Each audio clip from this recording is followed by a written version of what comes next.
P T I کی سیاسی committee نے بانی پارٹی کی جانب سے دیے گئے سینیٹ امیدواروں کی منظوری دے دی ہے۔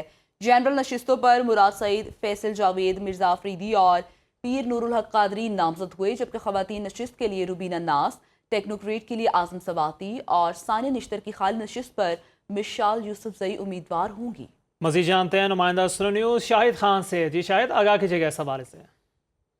بالکل، پاکستان تحریک انصاف کی جانب سے جو سینیٹ کے انتخابات ہیں اس میں پارٹی کے اندرونی مسائل تھے، اور گزشتہ رات جب سیاسی کمیٹی کی آخری میٹنگ ہوئی گئے تو اس میں یہ فیصلہ کیا گیا ہے کہ بانی چیئرمین کی جانب سے جو لسٹ فراہم کی گئی ہے اس کی توثیق کر دی گئی ہے، اور باقاعدہ طور پر نام بھی جو ہے وہ سامنے آ گئے، اور جو مکمل طور پر نام ہے جو گزشتہ روز احتجاج کر رہے تھے عرفان سلیم، اس کا نام بدستور شامل نہیں ہے، اور اس کے ساتھ ساتھ جو دیگر دو افراد خرم ذیشان اور عائشہ بانو، ان کا نام بھی شامل نہیں ہے، جبکہ وہی نام شامل ہے جو کہ جس پہ اعتراض کیا جا رہا تھا پاکستان تحریک انصاف کے پشاور سٹی کے ورکر کی جانب سے، تو وہ نام جو ہے وہ شامل کیے گئے، اور وہی لوگ جو ہے اب یہ فیصلہ بھی سامنے آیا ہے کہ یہی پاکستان تحریک انصاف کے امیدوار ہوں گے، اور یہ بھی کہا گیا ہے کہ پہلے سے جو فارمولہ طے ہے اپوزیشن جماعتوں کی کے ساتھ اسی کے مطابق جو ہے سینیٹ کے انتخابات نہیں ہوں گے، اور کنسنسس کے ذریعے۔ ٹھیک ہے، بہت شکریہ شاہد خان اس تفصیل کا۔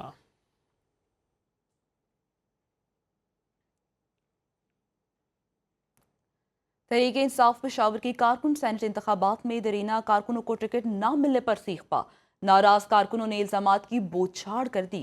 پشاور سے کاشف عزیز کی رپورٹ دیکھیں۔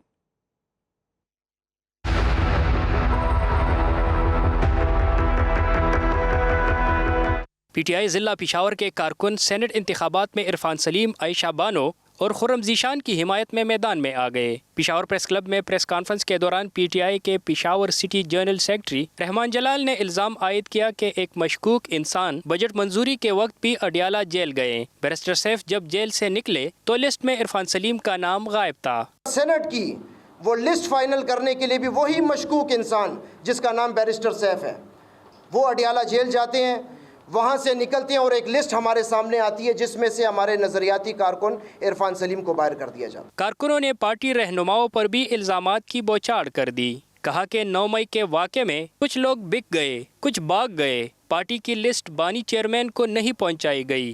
دوسری لسٹ میں عرفان سلیم کی جگہ ایک سرمایہ دار کا نام شامل کیا۔ ریکمنڈیشنز میں مراد سعید، عرفان سلیم، فیصل جاوید، خرم ذیشان، اظہر مشوانی صاحب جنرل سیٹس کے کینڈیڈیٹ تھے۔ جی وہ لسٹ جاتی ہے، بیرسٹر سیف صاحب جب جیل سے نکلتے ہیں تو وہ جو لسٹ پیش کرتے ہیں اس میں عرفان سلیم نہیں۔ جی پی ٹی آئی کارکنوں نے دعویٰ کیا کہ پارٹی کے بہت ایم پی ایز ان کے ساتھ ہیں اور عرفان سلیم کاغذات نامزدگی واپس نہیں لیں گے۔ کاشف عزیز، سنو نیوز، پشاور۔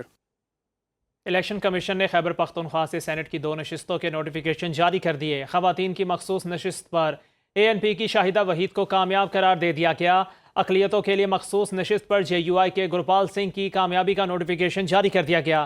آگاہ کر رہے ہیں آپ کو، الیکشن کمیشن نے خیبر پختونخوا سے سینٹ کی 2 نشستوں کے نوٹیفیکیشن جاری کر دیے۔ خواتین کی مخصوص نشست پر اے این پی کی شاہدہ وحید کو کامیاب قرار دے دیا گیا۔